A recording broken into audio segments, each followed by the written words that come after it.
I start with can of worms. Just imagine you're channel surfing, and suddenly you come across this. Don't move and put your appendages behind your back! Admit nothing. Did he read you your rights? Time for an explanation, and it better be good! It will, officer. Of that I can assure you. Those are just the table scraps of insanity that this special has to offer. It's the craziest goddamn thing I've ever seen. I mean, it's absolutely ludicrous, and dumb, and not good, and I don't even have the words for it. The story, if you can call it that, centers around a kid named Michael. Just listen to a couple seconds of him. Thousands of spaceships bristling with force fields and weapons surrounded the planet. They knew most of them would be doomed. Doomed? Doomed.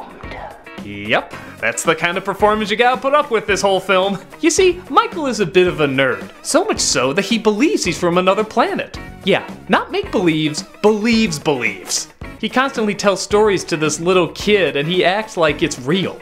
He tells himself that he can't be, but he can't help but shake the feeling that maybe he is. But put that on the back burner for about 40 minutes. Yeah, there's no talk of aliens or anything like that for 40 minutes in this hour and 20-minute movie. Instead, we focus on how he sucks at football, yet the lead cheerleader, of course, falls in love with him, and asks him to help her put together all the decorations for the Halloween dance. He uses all his computer skills and nerdy technology to make it a big hit, but the bullies sabotage it, causing him to run out in a panic. What does he do? He goes to his giant space satellite, you know, like every kid has, and sends out a message to the universe that he is being held there hostage and wants to be taken to another galaxy. Again, like most kids would.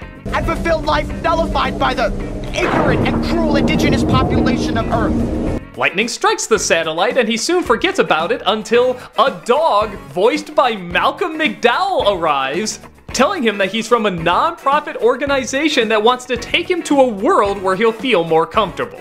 But wait, it gets stranger. Soon other aliens start to arrive for various reasons. One wants to make a lawsuit out of him and sue the Earth. Another wants to sell the rights to his story to make an intergalactic movie. Another wants to be his agent. It just gets stranger and stranger. But then things get really out of hand when one comes to kidnap him for a zoo, accidentally stealing his little friend. And they have to go in and save him while also saving one of the aliens he thought he was in the story he was talking about in the beginning.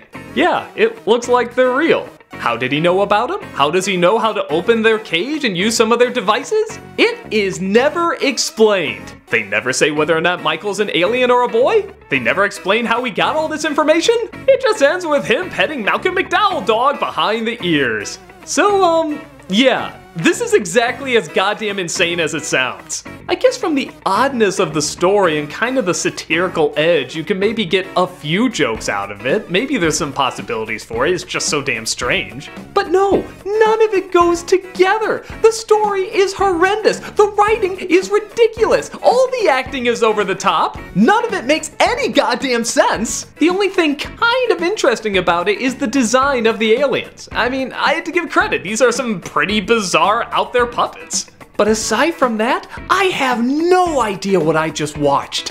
This has got to be the friggin' weirdest thing Disney Channel has ever put on TV, and that's saying quite a bit.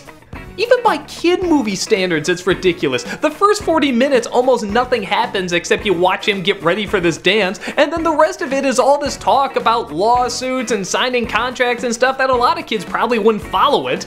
And it's just stupid. It's so stupid. You just can't believe what you're watching half the time.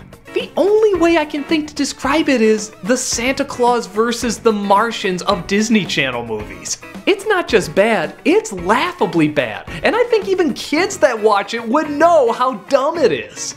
I guess on that level it's kind of entertaining. I mean, how could anyone predict where any of this was going to go? But if you want something that's entertaining on, say, a kid's level, an adult's level, a satirical level, a charming level, or performances that don't look like Walter Benesiak doing Zack Snyder, then this probably isn't the movie for you. And if it is the movie for you, please kindly keep your distance from me.